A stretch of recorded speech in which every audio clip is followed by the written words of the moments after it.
My 2024 350 exc-f, the modifications that I've done to it. I'll start at the front. Upper fork lowers. The lowers are by a service and it zips up, protects most of it. You just have to remember to take it off when you are washing the bike. So you get rid of anything that may have worked its way up. The uppers are just plastic. The service front disc and caliper protectors is plastic, and then you need the mounting bracket. You have to take the spacer out. On my bike, I had hell of a time getting the spacer out. On all my other bikes, they just came out pretty easy. This one, I had to actually get a flat edge from the other side. I wrapped it in pieces of towel and duct taped it so I wouldn't damage anything inside, and using a mallet with a few bangs it finally popped out. Then the mounting bracket for the service takes the place of that spacer. How well it's going to work, we'll find out. I only have 360 miles on the bike, so longevity, I don't know. Up here, I went with the Outrider clutch lever. I like it. I like the short cable because with the other cable, when I have my hand on the grip, I'm basically at the boot. And this one has got a 45, they say 45% less pull, and I believe it. This is pretty good. I did have the bulletproof levers on both sides, but I decided to replace the clutch with the Outrider. Put a switch here for the GPS, which is directly to the battery with a 3-amp fuse. I didn't want to tap into anything behind there. And I put a switch because even though if you turn this off, it still draws some power. So I know I could have tapped into something that is based on the ignition, but I just prefer to run a cable straight through. And because of that, I had to put the switch. Then I have a SAE that goes behind here somewhere. There we go. So I can plug in my air pump or charge phone or something. I put the service 4-gallon tank. If you're looking for a perfect fit, this ain't it. This side, this bolt, was it that side? I can't remember. I think it was this side. It was off by about ½ an inch, and I had to heat it up a little bit and jiggle it around until the holes matched. Same for this one here. It wasn't as bad, probably only 1/4 of an inch, but I can only get one of the bolts to go in, whichever one. If I put the bottom one in, the top one will be off by about I don't know, just under ½ an inch. Oops. Being old, can't hold the phone. So I have it with one bolt right now. I'm not too worried about that. Then I just put a toolless seat bolt. Golan fuel filter. I did put the OEM also. This is in 2 halves, so the bottom half, when you open it, the filter is on the top half, and then the Golan filter is on the top half, and in the bottom half I put the OEM in there also, just in case. And I've ran the bike and there's plenty of fuel going through. Desmogged it to get rid of all that hose and nonsense. Dropped the front sprocket by 1 tooth. and I like it with that one tooth less. I ride woods and trails and single tracks. I'm not looking for top speed, more bottom end torque. I wrap the terminals because the cover that they give you once you start putting other terminal rings on there, then you can feed it through, but either way it doesn't stay on. So I cover the terminals with tape just in case. I changed the clamp here and put one of these screw-on types.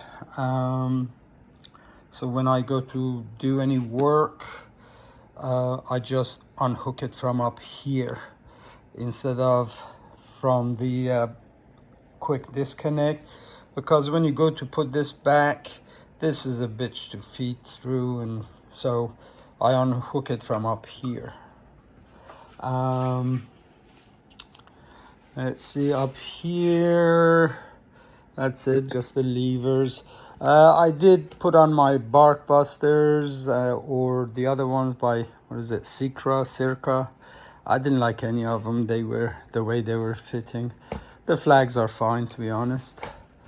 If these guys break, I put the tape on there and I don't over tighten these, so you know they will probably just rotate instead of breaking off. I put the quick bleeders for the forks by STR. How many times should you press it? As many times as you want, it doesn't matter.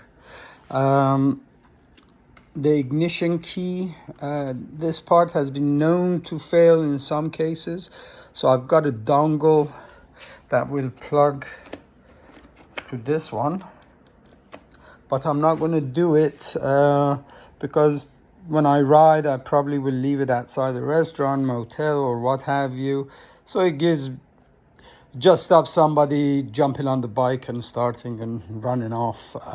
If somebody wants to steal this, no matter what you do, they're gonna take it. It's as light as it is. But I carry that dongle just in case this fails. Then I will disconnect it from here, put the dongle in, and be on my way. Ended up putting the Vortex, not to gain more power, to be honest. This bike from factory has plenty of power for what I want to do with it. If I want to do stupid stuff, I have this guy. I put it on to see if I could tame this throttle, make it a bit more user-friendly. Let's see, then the service swing arm protector. I don't recommend these ones for this model. It's not a good fit. I had to Dremel around this area and still not a perfect fit. The rubber band that is supposed to go around to hold this obviously cannot because of all this stuff in the way, so zip tie it is.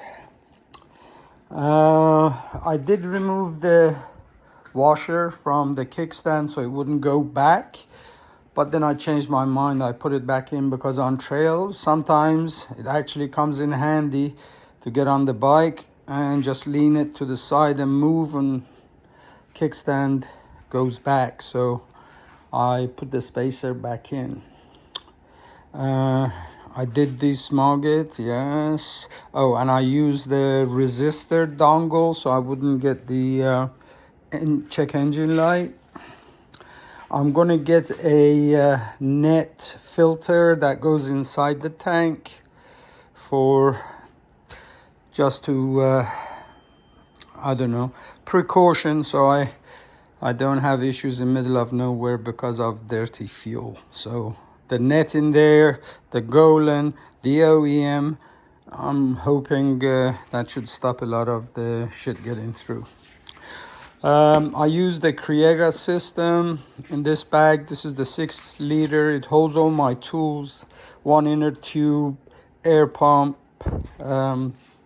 electric air pump, manual air pump, and all the tools to try to fix things. Safety wire, duct tape, zip ties, all the normal stuff. And then I have their OS system is up there. Basically, it's like a saddlebag. Goes, connects to here, because I couldn't put this any further down because of all this crap. Same on the other side. I'm gonna get the tail tidy kit once they're in stock. Did try the Promoto end cap with the spark arrestor. Like I said, wasn't looking for power, but I don't know. I just like trying new stuff. I probably will take this out and the Vortex and sell it and put the OEM back in and put the OEM back in here. I'm not looking, like I said, for extra power. This side, bulletproof rear disc and caliper protectors. Fit is great, and it does give protection. This side, the service swing arm on this side is okay. It fits. It's not a great fit, but it does work. They have magnets behind here and then metal plate on the other side, so it's supposed to hold it in place. But the other side, the magnet had fallen out because they use a, where is it? They use a really small screw that just doesn't do anything. So I JB welded it and it's okay. Once it's time to replace these, I will buy something better. O2 sensor delete, because the Vortex doesn't use O2 sensor, so there's no sense it being there. I keep all the OEM parts, so once I get rid of that, I can put the O2 sensor back in. The P3 exhaust heat shield is great fit, easy to put on, and it you know, a lot of things are bling, and then some things like protection actually is more than just bling. And this guy is, because when I'm standing here, if I'm sitting, my pants, since I'm squeezing the bike, do hit the pipe, so this has helped. Molecule skid plate, it is pretty thick skid plate, but it's a bitch to put it on the first time, because they use these spring nuts on the front bracket, and those spring nuts don't stay in place, they move. So the hole of the frame to put the bolt through, then you have to match the hole on the bracket and the spring nut. So when the spring nut moves, it's difficult, especially on this side because of the exhaust. You can't get your fingers in there. So it is a bitch to put on, but if you take your time and don't lose your cool, you will get it on.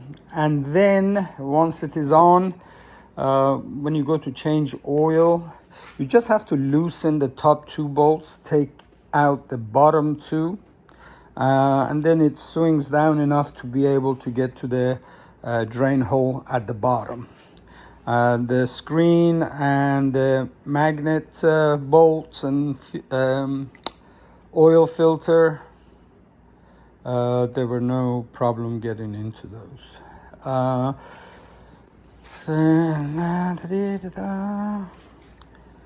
And then this is the bulletproof lever. I left that on. So the only things I have left is transfer my Scott steering stabilizer here. So I have ordered the parts to come in, but in order to do that on this bike, you have to take the triple tree off, because you got to get this steering lock out. So it is slightly more involved, but you know, nothing major, just time consuming. And then it raises the bar, I believe 24 millimeters. I don't use razor bar risers. But in this case, I felt I needed it to be up a little bit. I have set it so the angle, as you can see, this angle versus the fork, this would have to be rotated back a little bit to be kind of in line with the fork. But I'm hoping once I put my steering stabilizer, since it rises at 24 mil, then I can bring this back. I mean, I could bring it back now, but then I'm totally uncomfortable. So when you desmog it, you put these guys in here, and then there's a bolt in there for when you desmog.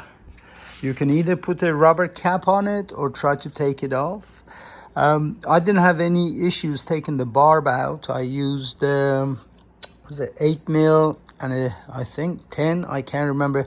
The bolt that you put in to cover the hole, I think is 10. And I used a ratchet wrench from the top to take it off. It was easy. I didn't have issues. I didn't even have to warm up the bike. But to put that bolt back in was kind of a bitch. I used one finger from the top, one finger from here, holding the bolt and trying to put it in without cross-threading. It took a couple of minutes, but finally did manage to get it in, and then I could use the same ratchet wrench, 10 mil I think it is, or 12, I can't remember, to put it back on.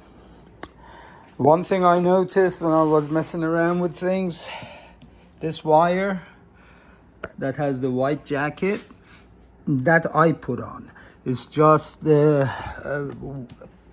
I think it plugs here, so it must be the sensor, the brake light sensor, I suppose, for the rear. But it was so close to the exhaust that it had melted the jacket. I mean, it wasn't even it's not a heat-proof jacket, it's just a normal insulation. And it had melted the wire, so I fixed it and then wrapped I think 4 wraps of this heat jacket around it, and then put the jacket over all the other jackets. And as you can see, because it's so close, even this has turned black, but it hasn't gone through. But it's just a stupid design. I don't understand it. How can you run a wire next to something that gets so hot? I suppose it's to save money, huh? I suppose if it fails, I won't have rear light for rear brakes, but whenever I brake, I'm using both brakes anyway, so in traffic, it should be fine.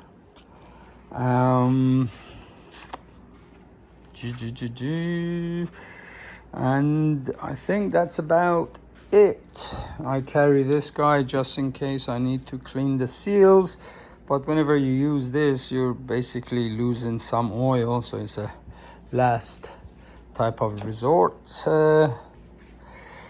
When I desmogged, I just put the fuel line here. I bought this from Slavens. It just goes into the frame, and then you just put your hose into there, or you can get the hoses that have the ball, but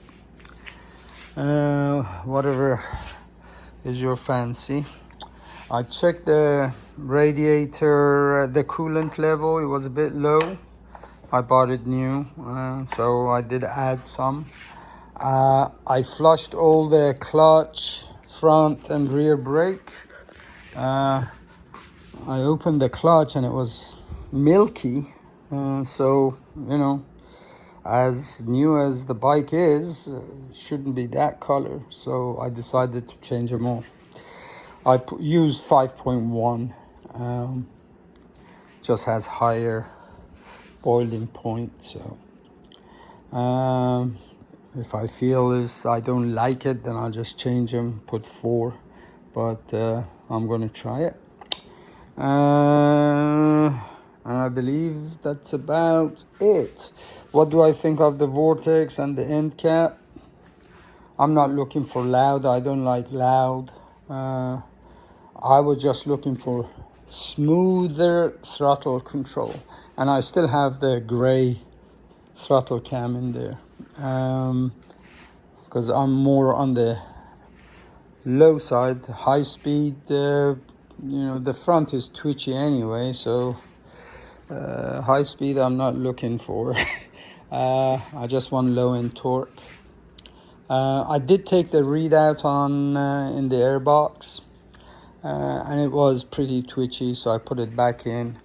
And according to Jeff Slavens and Taco Mike, if you ride wood, single track, you're not a balls to the wall type of rider, constant high speed, they suggest leaving the reed in. On my model, the reed didn't have a spot of glue on it, but I did notice it has tabs, and then there's a groove inside the airbox where it kind of snapped in. I don't know if it's just this year model, because previous models they were glued in. So but I put it back in, no problem. And I believe that's about it. The suspension is good enough for me and my weight, so I don't need to spend money there.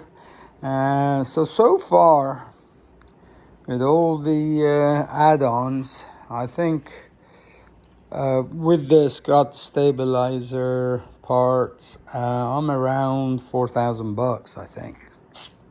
Because the Vortex end cap, that's $1,000. And then, every part is 150, 100 and whatever. That lever there, the outrider lever, is $124. Pair of these was $100. The bulletproof. So it all adds up. But I love this bike. I've only had 360 miles on it. I busted my right shoulder, actually, on this bike. Never had any bad falls on the big guy that I ride on the same trails that I bought this for, because I'm just getting old and that is beating me to death. So I thought I'd make my life easier with this guy. And it happened after I removed the reeds. I didn't give myself enough time to, adjust myself to the way the throttle responded after removing the reeds. And I went over a log that I normally go over without any issues. And I don't know what happened, but I must have whiskey throttled it or something, because this guy, as soon as I went over, just took away. It took off, and I held onto the bike, and then once I let go, I landed on my shoulder. And so right now I can't really ride trails or anything. I can go on the street. I can lift my arm, this arm, past there before it starts hurting. So I'm taking some physiotherapy and something to do with magnetic wave equipment that they now use on horses. So I'm going through that, and hopefully I'll be fixed in a few weeks. Then I can go ride. I was hoping to go ride Northeast BDR and then go back to Utah, Colorado, but we'll see. But overall, I'm very happy with this bike. I may end up selling the big one, because I've set up my van. Before, I used to travel on the 890. I wouldn't trailer it. I would just ride with it from the house to wherever I was going to ride. And blacktop becomes boring. Then I bought a trailer to trailer it. But now I've got a hitch carrier on the back, so I just put this on there, drive out with the van to wherever, Utah, Colorado. I live in West Virginia, so wherever I travel in the van carrying this, and then I go on the trails with this. So I may end up setting my 890, which I love, and I've done a lot of work to it. So we'll see. Nothing cosmetic. I don't care about cosmetics, as you can tell, but functionality. So I may change the chain cam tensioner, but at the moment is sounding okay. And taillight tidy kit. I think by the time I'm done, it will be around $5,000 of stuff that I've put on there. I have the golden tire, the 333N for the back, and I've got the M59 for the front. I was gonna get the golden tire fatty for the front because the front end is so twitchy on this, but somebody recommended M59, so I'm open to trying anything new. But I really dislike these tires, which are everybody's favorite, TKC 80, but they suck on anything wet. I'm not talking blacktop, dirt, and I'm not talking mud, just slight moisture on the ground, and these suck. I don't care what anybody says, they suck. At least for me, they suck. So I'm going to try those guys. And I'm going to put tubeless setup in here. I can't put the bibs because I ride on blacktop to get to places, so they won't last very long. So I'm gonna go with the tubeless and try them out. And that's about it. Oops. Thank you very much. Tally ho.